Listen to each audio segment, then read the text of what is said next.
ادھر ادھر اس طرف اس طرف. بسم اللہ الرحمن الرحیم. ایاک نعبد و ایاک نستعین.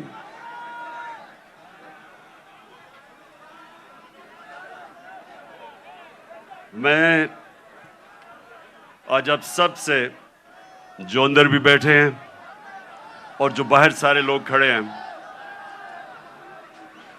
بیٹھ جاؤ تاکہ وہ دیکھ سکیں. بیٹھ جاؤ نا، وہ دیکھ سکیں. کرن صاحب بیٹھ جاؤ، وہ دیکھ سکیں.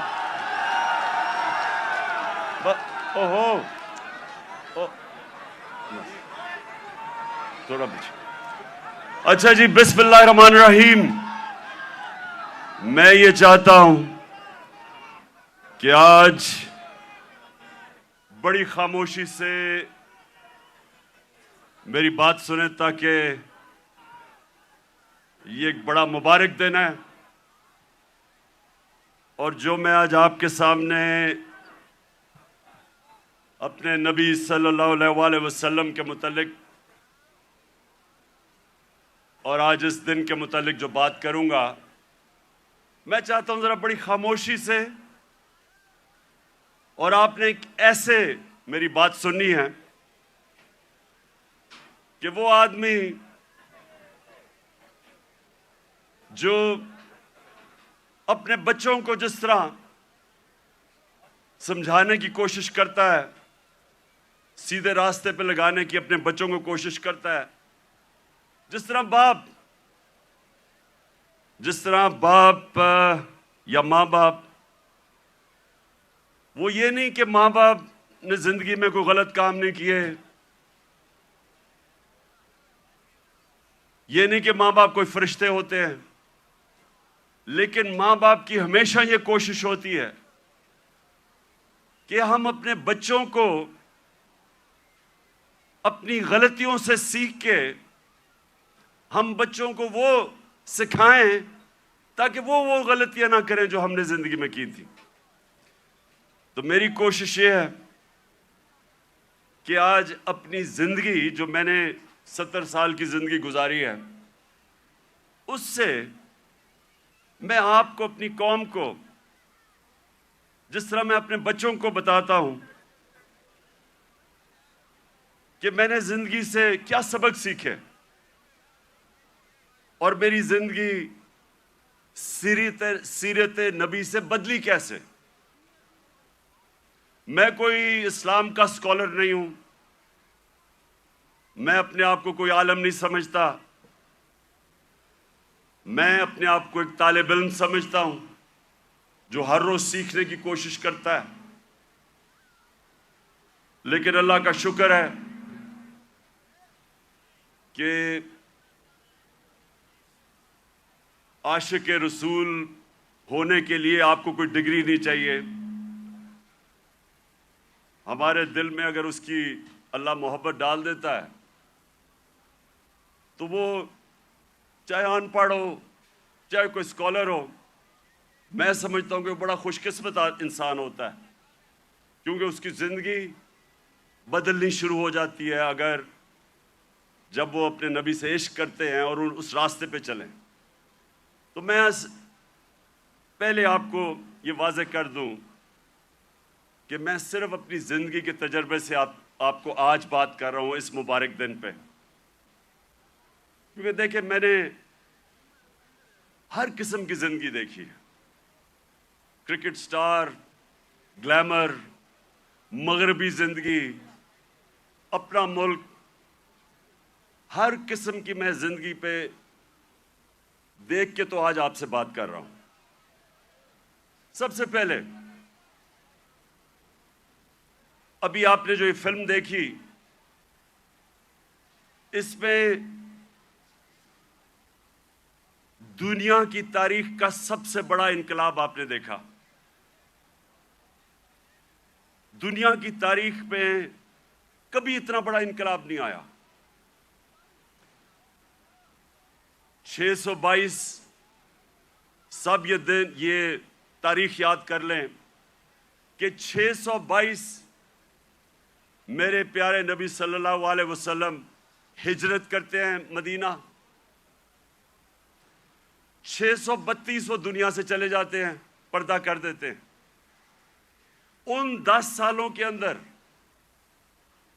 دنیا کی تاریخ بدل جاتی ہے۔ تو جو میں اپنے نوجوانوں کو آج، اپنی یوتھ کو، اپنے بچوں کو، ساروں کو، جو میں آپ کے ذہن میں آج ایک چیز ڈالنا چاہتا ہوں کہ وہ کیا تبدیلی آئی ان لوگوں میں جو ابھی آپ نے فلم میں پہلے دیکھا کہ جن کی کوئی حیثیت نہیں تھی، جہالت تھی۔ 2 سپر پاورز، ایک مغرب میں اور ایک مشرق میں، کوئی بھی حیثیت ان لوگوں کی نہیں تھی۔ 10 سالوں میں یہ قوم بدلی اور انہوں نے دنیا کی امامت کی، جو آپ نے بعد میں دیکھا کہ ساری دنیا میں چھا گئے۔ تو وہ کیا چیز تھی؟ وہ ہمارے نبی صلی اللہ علیہ وسلم نے کس طرح ان لوگوں کو تبدیل کیا، کیسے ان کے کیریکٹر بدل گئے، کیسے لیڈرز بن گئے سب۔ مجھے افسوس سے کہنا پڑتا ہے کہ نہ ہمارے ملک میں، جو واحد ملک اسلام کے نام پہ بنا تھا، نہ ہی مسلمان دنیا پہ اس پہ کام ہو رہا ہے۔ ہمارے نوجوانوں کو، بچوں کو اسکولوں میں پتہ چلنا چاہیے کہ انہوں نے کیسے انسانوں کو تبدیل کیا۔ قرآن میں اللہ کہتا ہے، میں کبھی کسی قوم کی حالت نہیں بدلتا جب تک وہ قوم خود اپنی حالت بدلنے کی کوشش نہیں کرتی۔ وہ قوم کی حالت بدل گئی کیونکہ لوگوں نے اپنے آپ کو بدل لیا اور لیڈرز بن گئے۔ تو میں آج کوشش کروں گا کہ آپ کو میں پھر سے کہہ رہا ہوں، میں اسکالر نہیں ہوں، میں نے اپنی زندگی کے تجربے سے، جو میں نے مغرب کا پورا میں سسٹم اندر سے دیکھا ہوا ہے، تعلیم میں نے باہر لی، اس کے بعد ساری دنیا پھرا کرکٹ کی وجہ سے، پھر سیاست، پھر اپنا معاشرہ اندر سے دیکھا۔ تو میں اب آپ کو اپنے طور پہ بتاؤں گا کہ میرے نبی صلی اللہ علیہ وسلم نے کیسے چینج کیا ان کو۔ وہ لوگ پھر سے، جن کی کوئی حیثیت نہیں تھی، انہوں نے دنیا کی لیڈرشپ سنبھال لی۔ اور آج میں سمجھتا ہوں کہ ہمارا پاکستان ادھر ہی کھڑا ہے۔ وہ جو آپ نے پہلے حالات دیکھے تھے جہالت کے، ہم اس کے بڑے قریب کھڑے ہیں۔ اور ہم نے کیسے بدلنا ہے اپنے آپ کو؟ اگر ہم نے دنیا میں عزت سے رہنا ہے، اور اگر جو بہت بڑی خواب تھی پاکستان کی، علامہ اقبال، جو ان کی شاعری سے انہوں نے غلام ہندوستان کے مسلمانوں کو جگانے کی کوشش کی، اور ان کی شاعری کی قرآن کے اندر، ساری شاعری قرآن کے اندر ہے اور نبی صلی اللہ علیہ وسلم کی سنت کے اوپر ہے۔ اس کے اوپر انہوں نے جگانے کی کوشش کی ہندوستان کے مسلمانوں کو۔ اور وہ خواب کیا تھی کہ ہم ایک ایسا ملک بنائیں گے جو دنیا میں مثال بنے گا کہ حقیقی طور پہ اسلام کیا ہے۔ اور ان کی ساری نظر تھی وہ مدینہ کی ریاست، جدھر ایک مثال بنی تھی دنیا میں، جو ماڈل نے پھر اس کے بعد ساری دنیا پہ وہ پھیل گئے۔ 1000 سال تک مسلمان دنیا کی سپریم پاور رہے تھے۔ تو وہ میں پھر بھی میں پوری عاجزی سے کہتا ہوں کہ میں کوئی اسکالر نہیں ہوں، میں صرف اپنے تجربے سے اب بات کروں گا۔ دیکھیں، سب سے پہلے کیا ہوا، انہوں نے کیسے انسانوں کے کیریکٹر بدلے۔ انہوں نے کیا انہوں نے سب سے پہلے انسانوں کو آزاد کیا، ذہنی طور پہ آزاد کیا، اندرونی طور پہ آزاد کیا، کیونکہ آزاد ذہنی بڑے کام کرتے ہیں۔ غلام ذہن کبھی کوئی چیز ایجاد نہیں کرتے۔ انوویشنز، انوینشنز، نئی ایجاد جو چیزیں ہوتی ہیں وہ آزاد مائنڈ کرتے ہیں، غلام نہیں کر سکتا. ایک غلام اچھا غلام ہی بنتا ہے، کاپی کرتا ہے.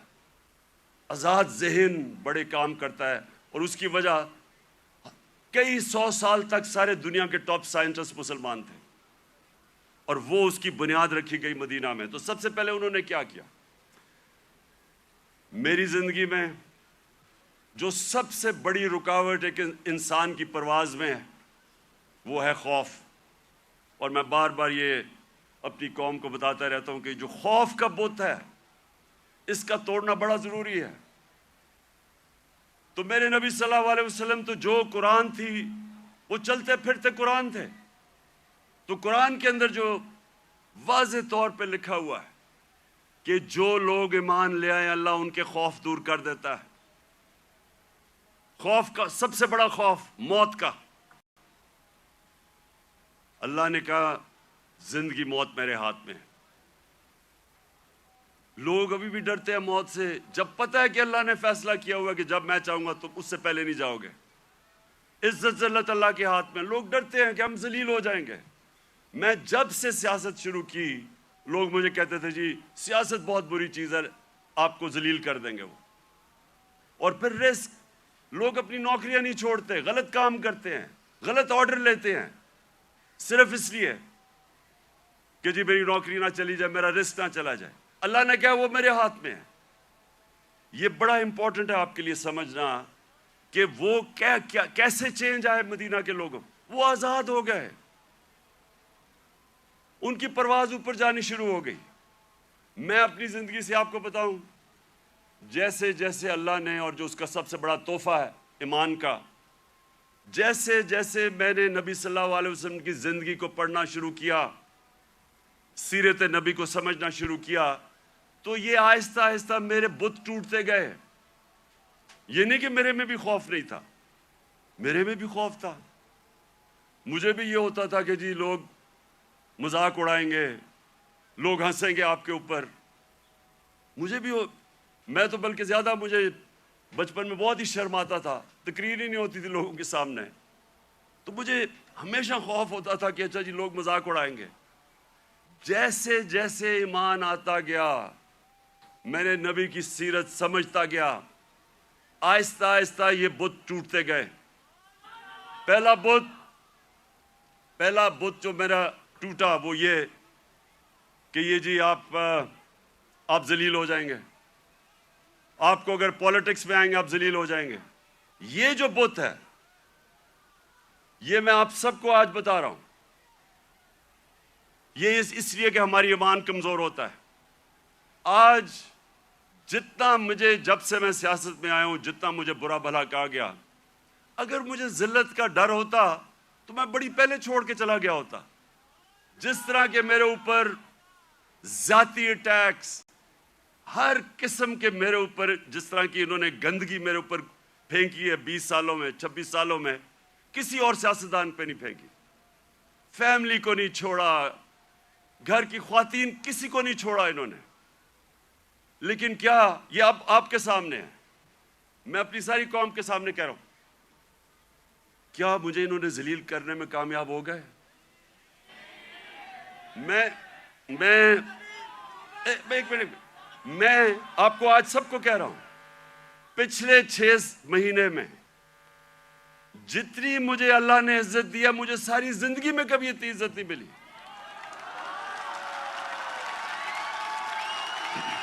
تو اس کا تو میں آپ کے سامنے ہوں. سنیں غور سے سنیں.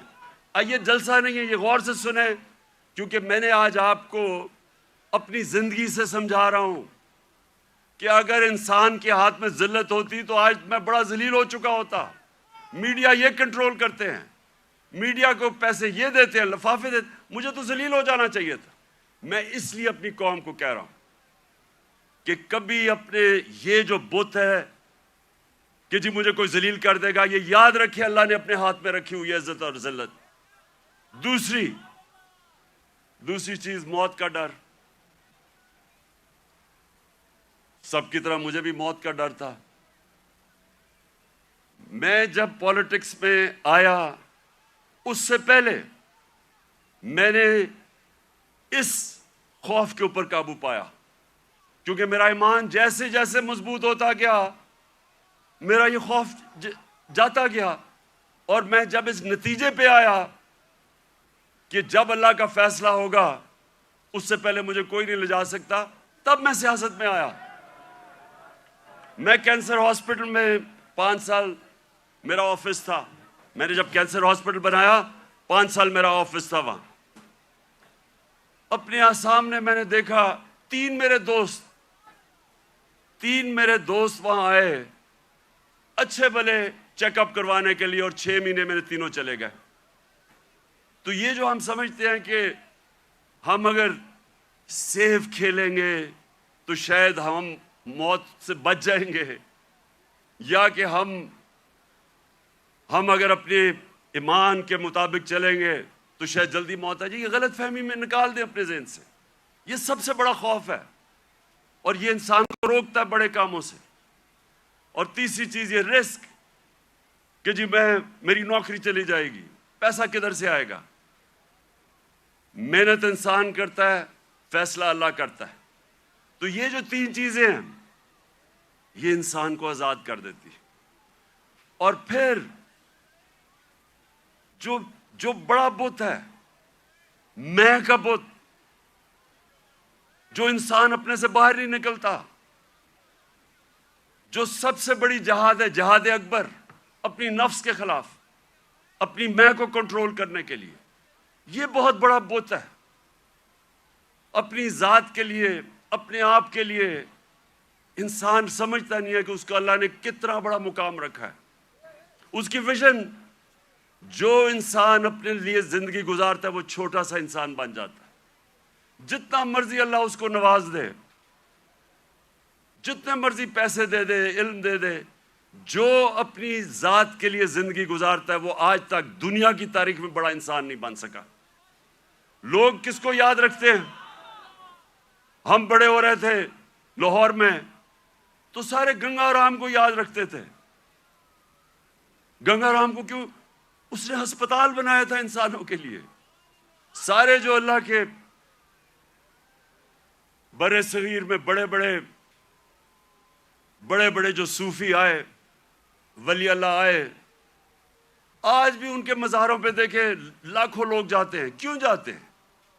کیونکہ وہ انسانوں کے لیے آئے تھے، وہ سب عاشق رسول تھے، وہ سارے ان کی زندگی انسانوں کے لیے تھی، اور انسان ان سے پیار کرتے ہیں، عزت دیتے ہیں۔ سو یہ جو بت ہے، جب انسان اپنے سے باہر نہیں نکل سکتا، تو میرے نبی صلی اللہ علیہ وسلم نے مدینہ میں اس طرح لوگوں کو آزاد کیا۔ پھر انہوں نے معاشرے کو چینج کیا۔ انہوں نے، اب کیونکہ میں نے برطانیہ کا نظام دیکھا ہے، ادھر میں نے اندر سے کئی سال رہا اور وہاں سسٹم سٹڈی کیا، یونیورسٹی وہاں گیا۔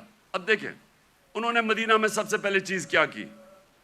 انہوں نے سب سے پہلے عدل اور انصاف قائم کیا۔ یہ آپ کے لیے بڑا امپورٹنٹ ہے سمجھنا۔ عدل اور انصاف کا مطلب ہوتا ہے rule of law. Rule of law کا مطلب ہوتا ہے سب لوگوں کے لیے ایک قانون، قانون کے سامنے سب ایک برابر، کوئی قانون سے اوپر نہیں ہے۔ یہ بڑا ضروری ہے آپ کو سمجھنا، کیونکہ بدقسمتی سے پاکستان میں ہم نے رول آف لا دیکھا ہی نہیں ہے۔ میں جب شروع میں گیا برطانیہ تو پہلی دفعہ میں نے رول آف لا دیکھا، کوئی قانون کے اوپر نہیں۔ وہ جا رہا، ان کا جو پرائم منسٹر ہے اس کی جرت نہیں ہے قانون توڑنے کی۔ ہم نے جب شروع میں دیکھا، جو ان کا برطانیہ کا جو شہزادہ تھا پرنس چارلز، اس کو ٹریفک وارڈن نے روک کے فائن کر دیا، وہ سپیڈ کر رہا تھا۔ وہاں کوئی قانون سے اوپر نہیں تھا۔ ابھی آپ نے دیکھا کہ برطانیہ کا پرائم منسٹر، جو کہ باہری اکثریت سے جیتا تھا، اس کو صرف نکال دیا گیا اس وجہ سے کہ انہوں نے کہا کہ اس نے جو لوگوں کے لیے قانون بنایا تھا سوشل ڈسٹنسنگ کا کرونا کے دوران، اس نے اس کے پر عمل نہیں کیا، اس پہ نکال دیا۔ قانون کی بالادستی.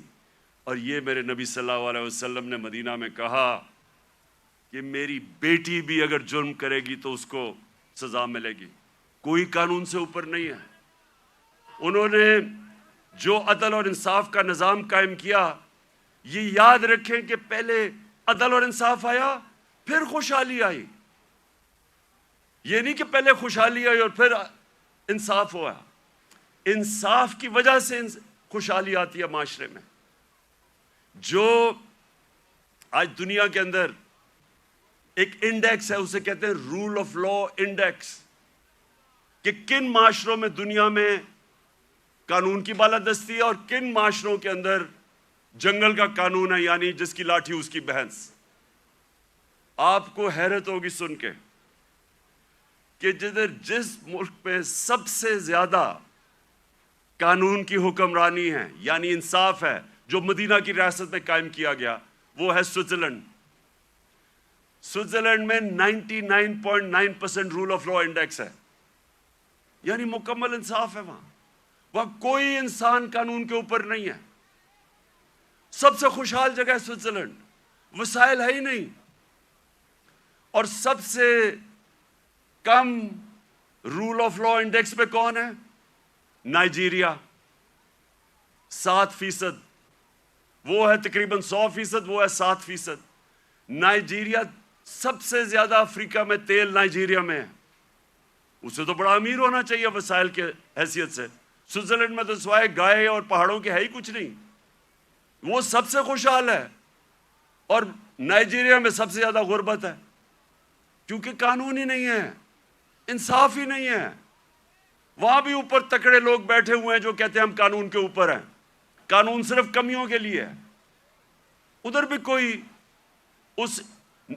وہ ملک جدھر افریقہ میں سب سے زیادہ تیل ہے، وہاں غربت ہے، کیونکہ صرف 7% رول آف لا انڈیکس ہے. اور آپ کو افسوس ہوگا کہ تقریباً ساری مسلمان دنیا 20% سے کم ہے. پاکستان بھی 10% سے کم ہے. ہمارا یہ حال ہے. تو کیسے خوشحالی آئے گی؟ کیونکہ ہم نے جو میرے نبی صلی اللہ علیہ وسلم نے مدینہ کی ریاست میں جو پرنسپل سیٹ کیے تھے، نمبر 1 تھا انصاف. وہ آپ کے سامنے تماشا ہو رہا ہے ملک میں. جو طاقتور ہے وہ اپنا ہی پروسیکیوٹر بھی رکھ رہا ہے، نیب کا ہیڈ بھی اپنا، FIA بھی، اور بچتے بھی جا رہے ہیں. اور جیلوں کے اندر پھنسے ہوئے بیچارے غریب لوگ. آپ جیلوں والے جو غریب لوگ ہیں انہیں بھی کہیں جی اپنا پروسیکیوٹر لا لیں، وہ سارے بچ جائیں گے. اور پھر یہ بار بار میں اپنی قوم کو وہ حدیث سناتا ہوں کہ میرے نبی نے کہا، نبی صلی اللہ علیہ وسلم نے کہا کہ تمہارے سے پہلے بڑی قومیں تباہ ہوئیں جدھر چھوٹے چوروں کو جیلوں میں ڈالتے تھے اور بڑے ڈاکوؤں کو آپ پکڑتے نہیں تھے. یہ تباہی کا انہوں نے بتایا. اور آج آپ دنیا میں دیکھ لیں، جو ملک بڑے ڈاکوؤں کو نہیں پکڑ سکتا وہ غریب ہیں سارے، وسائل کے باوجود. سو نمبر 1 پرنسپل انہوں نے سیٹ کیا رول آف لا. نمبر 2، اور رول آف لا کے ساتھ میرٹ، کیونکہ جدھر انصاف ہوتا ہے ادھر ہی میرٹ ہوتی ہے. آج آپ مغربی یہ ملک پہ چلے جائیں، سارے جتنے امیر ملک ہیں سب 90% سے زیادہ رول آف لا ہے. اور رول آف لا کے ساتھ میرٹ آ جاتی ہے. اور دوسری چیز، میرے نبی صلی اللہ علیہ وسلم نے امر بالمعروف و نہی عن المنکر، وہ جو اللہ کا حکم ہے کہ ساری عوام کو اللہ کا فرمان ہے کہ تم نے اچھائی کے ساتھ کھڑا ہونا اور برائی کے خلاف کھڑا ہونا ہے. یہ ہے بیسز ایک مہذب معاشرے کی. میں اب آپ کو بتاؤں، میں نے جو انگلینڈ میں دیکھا، کیونکہ میں نے پھر سے آپ کو کہوں اندر سے میں نے وہ معاشرہ دیکھا. ایک دفعہ کسی آدمی کے اوپر یہ الزام لگ جائے کہ اس نے چوری کی ہے، کرپشن کی ہے، وہ جو مرضی ہو، سارا جو اس کے دوست بھی ملنا چھوڑ دیتے ہیں، ان کے ملنے والے بھی ان کو ملتے نہیں ہیں، وہ جاتے ریسٹورنٹس میں جاتے ڈرتے ہیں. کیوں ہمارے وہ جو باہر گئے ہوئے ہیں ان کو آوازیں پڑتی ہیں؟ جو ہمارے باہر بیٹھے ہوئے ہیں کیوں آوازیں پڑتی ہیں؟ کیونکہ سنیں کیوں پڑتی ہے؟ کیونکہ وہ اس معاشرے میں ہوتا ہی ایسے ہے. اگر کسی کے اوپر یہ لگ جائے کہ اس نے پبلک کا پیسہ چوری کیا ہے، کرپشن کا مطلب ہوتا ہے پبلک کا پیسہ چوری کرنا، وہ کہیں نکل ہی نہیں سکتا، کیونکہ وہ قوم امر بالمعروف پہ چلتی ہے. ایک میں آپ کو مثال دیتا ہوں. امریکہ کے اندر ایک تھا برنی میڈوف، اربوں ڈالر پتی تھا. ساری سوسائٹی میں سارے بڑے بڑے فلم سٹارز سوسائٹی کے سارے اس کے سے ملتے تھے، تصویریں کھچاتے تھے. امیر ترین امریکہ کا آدمی تھا. اس کے اوپر فلم بھی بنی ہوئی ہے نیٹ فلکس پہ. وہ برنی میڈوف کئی سالوں کے بعد پتا چلا جناب اس نے فراڈ سے پیسہ بنایا تھا. پتا چلا کہ اس نے فراڈ سے پیسہ بنایا تھا. لوگوں کو تو چھوڑے نا کہ لوگ اس سے سارے دنیا بھاگ گئی اور وہ جیل میں چلا گیا. اس کی بیوی نے اس کو طلاق دے دی. اس کے ایک بیٹے نے خودکشی کر لی کہ میں دنیا کے سامنے نہیں جا سکتا. اس کا دوسرا بیٹا گھر کے اندر بند ہو گیا، 2 سال میں بیمار ہو کے مر گیا. کیونکہ ہم پبلک کے سامنے کیسے جائیں گے؟ سنگاپور کے اندر ہمارے ساتھ تقریباً ہماری تھوڑی دیر کے بعد آزاد ہوا تھا. سنگاپور کے پاس ایک ایسا پرائم منسٹر آ گیا، لی کوان یو. اس نے آتے ساتھ ہی قانون کی بالادستی قائم کی. سنگاپور اور پاکستان کا ایک ہی جتنا تھا. ہمارا جو اوسط آمدنی پر کیپٹا انکم ہماری اور سنگاپور کی ملتی تھی، ایک ہی جتنی تھی. آج 60 کی دہائی میں ایماندار پرائم منسٹر آیا، قانون کی بالادستی قائم کی. جیسے ہی آپ قانون کی بالادستی قائم کرتے ہیں کرپشن ختم ہو جاتی ہے. وہ سنگاپور کا ایک منسٹر، اس کا اپنا دوست تھا، وہ پکڑا گیا کرپشن میں. اس دوست کو، وہ پرائم منسٹر کا دوست تھا، جیسے ہی وہ پکڑا گیا اسے پتا تھا کہ میں اب بچ نہیں سکتا، حالانکہ میں پرائم منسٹر کا دوست ہوں. اس نے خودکشی کر لی کہ اب میں معاشرے میں کیسے جاؤں گا، کیونکہ معاشرے میں امر بالمعروف ہے. عوام کھڑی ہو جاتی ہے اچھائی کے ساتھ. وہی سنگاپور. اب یہ سوچیں، ہم اور سنگاپور ایک ہی جگہ تھے 60 کی دہائی میں. آج وہ ہمارا کتنا پر کیپٹا انکم ہے، اوسط آمدنی آج پاکستان میرے خیال میں $2,500 ہو گیا، 3,000 مجھے ابھی پورا ایگزیکٹ نہیں پتا. سنگاپور میں $60,000 پر کیپٹا انکم ہے، اوسط آمدنی. تو پہلے انصاف اور اس کے بعد خوشحالی اور معاشرے کی ذمہ داری ڈال دی میرے نبی صلی اللہ علیہ وسلم نے امر بالمعروف پہ. تیسری چیز، انہوں نے اپنے معاشرے کے اندر مدینہ کی ریاست میں کیا کیا؟ تعلیم کی ایمرجنسی لگا دی. جنگ بدر کے بعد جو قیدی مکہ کے قیدی تھے ان کو واپس کے پیسے لے سکتے تھے، کیونکہ مسلمان تو غریب تھے تب. بلکہ جنگ بدر میں میں اتنا بھی پڑھ رہا تھا کہ کئی لوگوں کے پاس تلواریں بھی نہیں تھے، ڈنڈوں سے لڑے ہیں. تو وہ تو قیدیوں کو واپس کر کے پیسے لے سکتے تھے، ہتھیار خرید سکتے تھے. دنیا کے عظیم لیڈر نے کہا نہیں، جو 10 مسلمانوں کو پڑھا لکھا دے گا اس کو ہم آزاد کر دیں گے. تعلیم کے اوپر زور دیا. چائنا بھی جانا پڑے تعلیم حاصل کرنے کے لیے تو جاؤ. جب سے تم پیدا ہوتے ہو اور جب تک قبر میں نہیں جاتے علم حاصل کرو. اس لیے صدیوں تک ٹاپ سائنسدان مسلمان تھے. تعلیم کے بغیر معاشرہ اوپر نہیں جاتا. اور ہمارا اب پھر سے حال دیکھ لیں، کتنا زور لگایا تعلیم. کتنا شرم کی بات ہے کہ 75 سال انڈیپینڈنس، پہلی دفعہ ہم نے کوشش کی تھی کہ کم از کم تعلیم کا نظام میں انصاف کریں. نہیں تو امیر کے لیے تھوڑے سے 8 لاکھ امیروں کے لیے انگلش میڈیم، باقیوں کے لیے اردو میڈیم. وہ بیچارے پڑھ کے بھی اوپر نہیں آ سکتے تھے. ایک تعلیمی نظام جو غریب کو غریب کرتا تھا، جو ملک میں ناانصافی پھیلاتا تھا، وہ ہم نے کوشش کی. پتہ نہیں اب اس حکومت نے وہ ختم کر دیا ہوگا کہ ایک ہی نصاب 5 کلاس تک اور اوپر تک لے کے جا رہے تھے. لیکن تعلیم، یہ تیسری چیز میرے نبی صلی اللہ علیہ وسلم نے مدینہ میں کہا، تعلیم کے اوپر انہوں نے زور دیا، جس کی وجہ سے مسلمان اوپر گیا. اور پھر فلاحی ریاست، انسانیت کا نظام. دنیا کی تاریخ میں پہلی دفعہ انہوں نے ایک فلاحی ریاست بنائی، اور یقین کریں مجھے پتہ ہی نہیں تھا فلاحی ریاست کیا ہوتی ہے جب تک میں برطانیہ نہیں گیا. میں جب پہلی دفعہ برطانیہ گیا، میں نے پہلی دفعہ فلاحی ریاست دیکھی، کسی مسلمان ملک میں نہیں دیکھی. جو انہوں نے مدینہ کی ریاست میں پہلی دفعہ انسانیت کا نظام لے کے آئے تھے کہ کوئی کمزور آدمی، اس کی ریاست نے ذمہ داری لی تھی. غریبوں کی، آپ حیران ہوں گے کہ جو پینشنز تھیں، بوڑھوں کی بھی ذمہ داری پہلی دفعہ دنیا کی تاریخ میں مدینہ کی ریاست نے لی تھی. یتیموں کی، معذوروں کی، بیواؤں کی. ایسا نظام کبھی پہلے نہیں آیا تھا. تو اسٹیٹ نے انسانیت کا نظام لے کے آیا. اور مجھے افسوس سے کہنا پڑتا ہے کہ آج آپ یورپ چلے جائیں، میں نے اسکینڈینیویا جو بہترین، میں سمجھتا ہوں کہ اس نظام کے قریب مدینہ کے ریاض جو میں نے دیکھا ہے وہ ڈنمارک، سویڈن، ناروے. آپ وہاں دیکھیں، آپ اپنے پاکستانی رہتے ہیں وہاں، ان سے پوچھے تو صحیح کہ انسانیت کیا ہوتی ہے. میں بار بار کہتا ہوں، وہ اپنے جانوروں کا ہمارے سے بہتر دھیان رکھتے ہیں.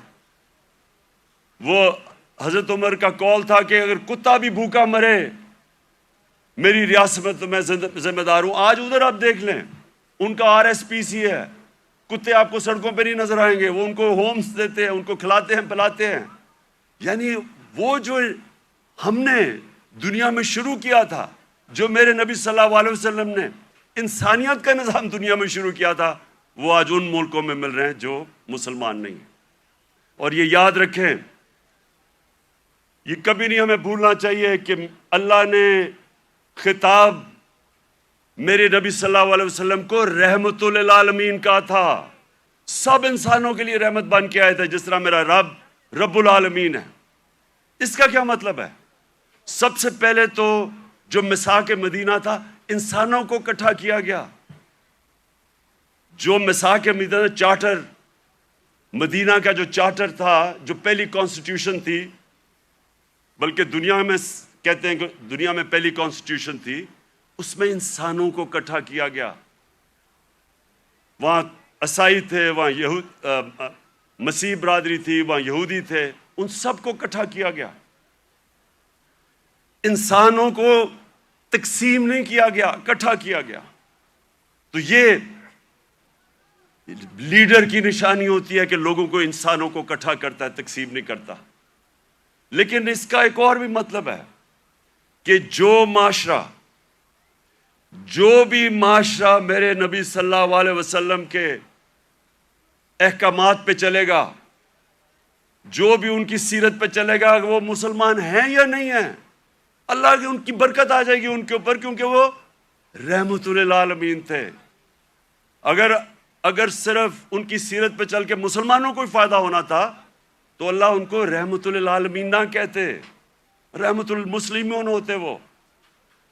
تو اس لیے آج اگر آپ دیکھتے ہیں ملکوں کی خوشحالی، آپ دیکھیں کہ کتنی طور پہ وہ میرے نبی صلی اللہ علیہ وسلم کی سیرت پہ چل رہے ہیں. آپ کو حیران ہوں گے کہ جب ہم نے بھی شروع میں پڑھا، ہم بھی حیران ہوئے. میں نے بہت پہلے پڑھا، محمد عبدو بڑا اسکالر تھے، بہت بڑے عالم تھے اسلام کے. وہ جب پہلی دفعہ یورپ کوئی 125 سال پہلے گئے اور مصر سے گئے، تو جب وہ مصر واپس آئے، انہوں نے کیا کہا؟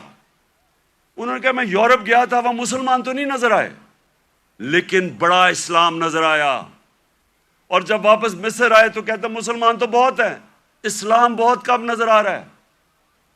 تو ہم پاکستانی جدھر آج کھڑے ہیں، ہمارے پاس ایک راستہ ہے. اور میں اس لیے آج میں چاہتا ہوں کہ اس مبارک دن ہم عشق کرتے اپنے نبی صلی اللہ علیہ وسلم سے، لیکن ہم انہوں نے جو ان کی سیرت پہ عمل نہیں کرتے، اور اس کی وجہ سے ہمارے حالات اچھے نہیں ہیں۔ اور میرا یہ ایمان ہے کہ جب تک ہم وہ جو انہوں نے راستہ بتایا اس پہ نہیں چلیں گے، ہمیں عزت نہیں ملنے لگی۔ پرائم منسٹر باہر جاتا ہے اور بھیک مانگ رہا ہوتا ہے، جی مجھے پیسے دے دو نہیں تو ہمارا ملک تباہ ہو جائے گا۔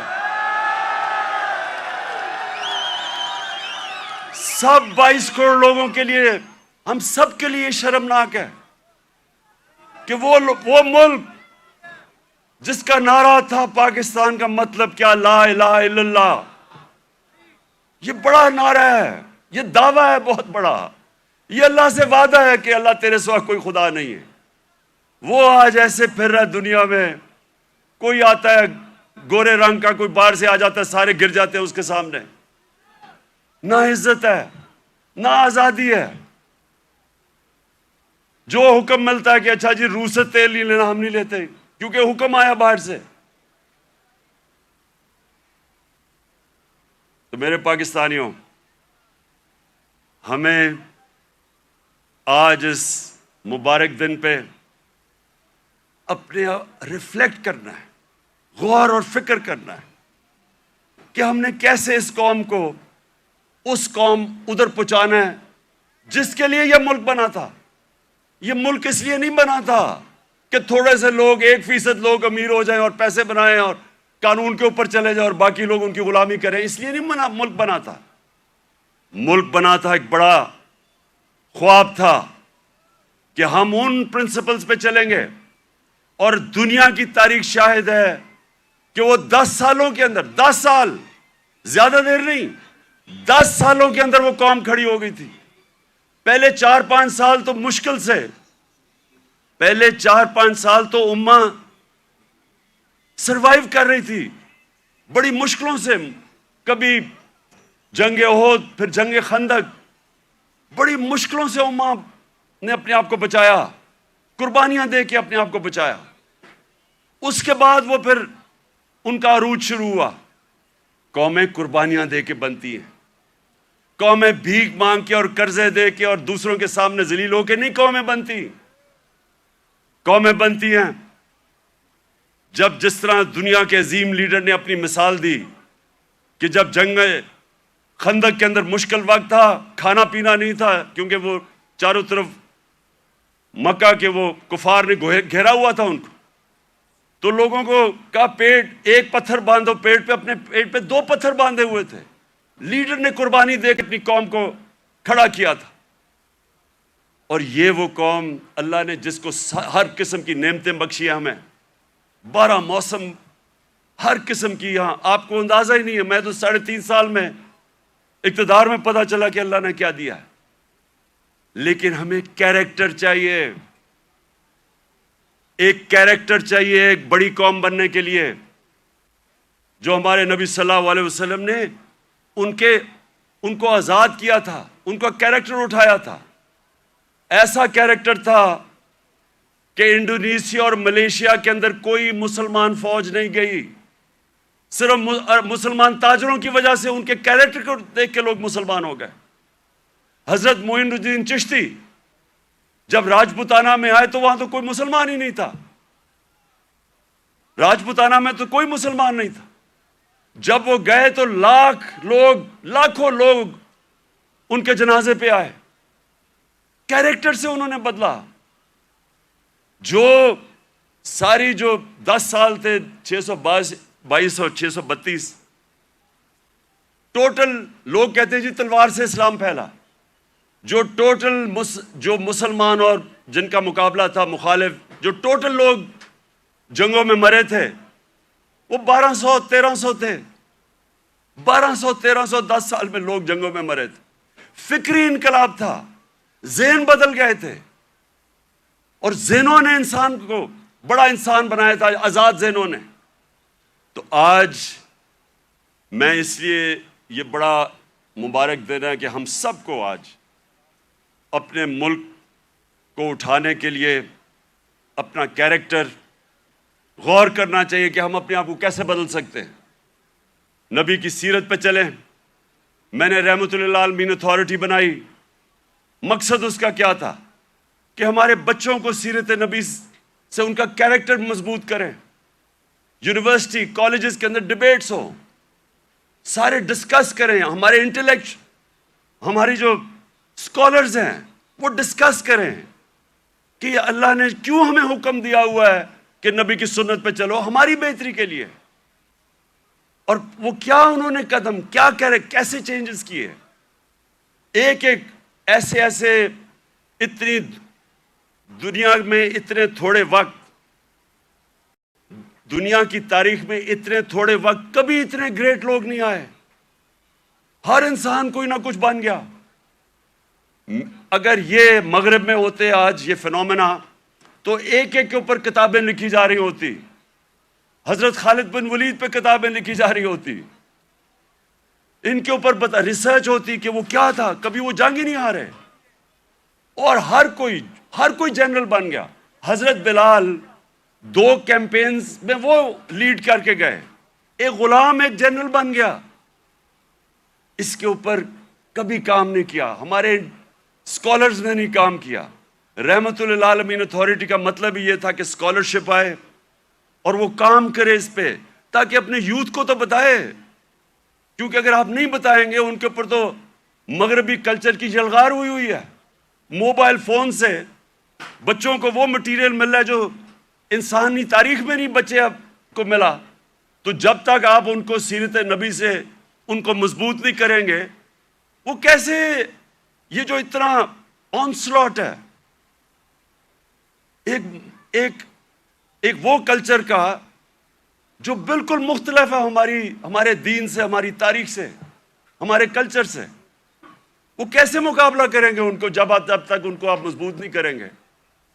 وہاں تو جو کلچر آ رہا ہے ٹیلی فون سے، میں ابھی آپ کو بتا دیتا ہوں، وہ یہ کہہ رہا ہے کیونکہ ٹیکنالوجیکلی وہ اتنے آگے نکل گئے ہیں، اس کا مطلب ہر چیز میں وہ آگے ہیں، اس کا مطلب ہمارا دین بھی آؤٹ ڈیٹ ہو چکا ہے، ہمارا کلچر بھی آؤٹ ڈیٹ ہو چکا ہے۔ تو بےچارے ان کو کاپی کرنا شروع کر دیتے ہیں بچے، اور غلطی ہماری ہے کیونکہ ہم ان کو بتا ہی نہیں سکے کہ دوسرا ہمارا ہے کیا، جو علامہ اقبال کوشش کرتے رہے۔ تو یہ رحمت اللہ عالمین اتھارٹی کا مقصد ہی یہ تھا کہ ہم ابھی سے اپنے بچے، کالج اسٹوڈنٹس، یوتھ، ان کو تیار کریں کہ 21ویں صدی میں آپ نے کیسے آپ نے فیس کرنا دنیا کو۔ مائیں خاص طور پہ ماؤں کے اوپر جو اب پریشر ہے، مجھے تو پتہ ہے کیا پریشر پڑا ہوا ہے، یہ موبائل فون کی وجہ سے جو بچوں کے لیے اب آ گیا۔ تو اس لیے میں آج اس دن پہ اپنی ساری یوتھ کو کہتا ہوں کہ اگر ابھی تک ہمارے ایجوکیشن سسٹم آپ کو تعلیم نہیں دے سکا جو آپ کو ملنی چاہیے، اور انشاءاللہ ہم جب بھی واپس آئیں گے اور اللہ نے جب کیا تو رحمت اللہ عالمین اتھارٹی کو ریوائیو کریں گے، اسکالرشپ ریوائیو کریں گے، بچوں کو تیار کریں گے۔ اور میں یہ چاہتا ہوں، دیکھیں آخری بات میری جو آخری بات ہے وہ یہ سن لیں، یہ تو اللہ کا سب سے بڑا تحفہ ہے کہ وہ کسی کو ایمان دیتا ہے یا نہیں دیتا۔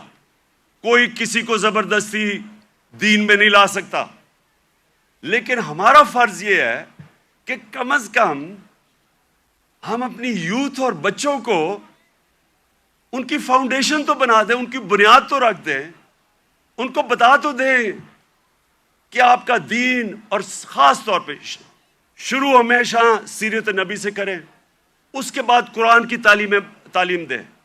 سیرت نبی ایک ایسی چیز ہے جو میں اپنے آپ سے کہہ رہا ہوں کہ میری تو پہلے مجھے نبی کی سیرت میں نے پڑھی اور سمجھی، ان کی تاریخ، ان کی زندگی، پھر مجھے قرآن کی سمجھ آئی۔ اس سے پہلے مجھے قرآن کی سمجھ ہی نہیں آتی تھی۔ تو جب تک مجھے سیرت نہیں پڑھی پھر مجھے سمجھ آنی شروع ہوئی۔ تو دونوں پڑھانی چاہیے، لیکن ابھی سے ہی ہمیں میں اپنے یوتھ کو اب کہتا ہوں کہ کتابیں پڑھیں، نبی صلی اللہ علیہ وسلم کی زندگی پڑھیں، سمجھیں کہ وہ دنیا میں کیا ہوا تھا. کبھی ایس دنیا کی تاریخ میں ایسا فنومنا نہیں آیا. اور اس کے بعد جو پھر اللہ آپ کو ہدایت کرتا ہے, نہیں وہ آپ کی قسمت ہے, لیکن کم از کم اس سے آپ تیار ہو جائیں گے دنیا 21ویں صدی کا مقابلہ کرنے کے لیے. بہت بہت شکریہ.